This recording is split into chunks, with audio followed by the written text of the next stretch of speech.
aduba Allah kigambo kugeya kigambo kinene yatugamba Allah tabaraka wa taala mu surati al-Hujurat wala yaghtab ba'dukum ba'dan abaffe temugeyangananga ayuhibbu ahadukum an ya'kula lahma akhihi maitan omu yali egombye omuddu yenna muntu yenna alimu akategeera yali egombye okubanga alya ku nnyama ya muganda we maitan nga takyali muntu afuuse mulambo waliwo yali kyegombye lwaki wekitiibwa Allah tabaraka wa taala atukubira ebifaananyi bino bibiri wateekeddwa okubanga waliwo akakwate wakati w'okulya ku nnyama y'omufu n'okugeya era akakwate kano oba wajihu shibhu okufaanagana okuba okutegeera mwattu w'omanyira nti kigambo okugeya kigambo kinene nga bw'oyogera ku muntu ekigambo kyatamwa nga taliiwo n'otamuwa mukisa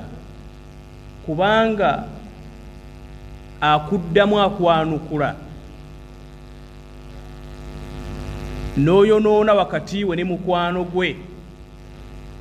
n'oyonoona wakati we ne mukyala we n'oyonoona erinnya lye nga taliiwo n'otamuwa mukisa kubeera nti yeewozaako kifaanaganirako ddala ng'omuntu atandise okusala ebifi ng'asala ku muganda we naye nga gwasalako mufu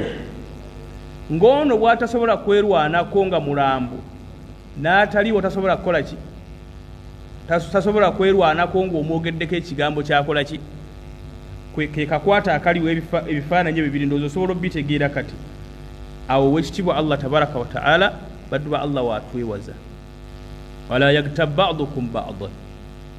tetugeyaŋŋananga omubaka sallallahu alayhi wasallama mu ahadithi nyingi atwewaza kigambo kugeya atwewaza ekigambo kugeya yabuuzibwa ekiyitibwa okugeya naga nti dhikiruka akhaka bima yakrahu fi ghaibatihi ye muntu okwogera ku muganda wo musiraamu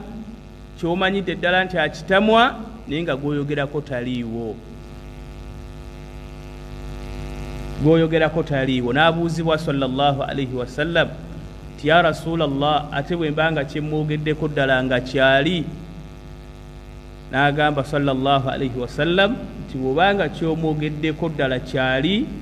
olwo obeera omugeyezza zambi ddene ate bw'obanga kyomwogeddeko si kyali oba oyongeddeko ezambi eddala ery'okubeera ng'omutemeredde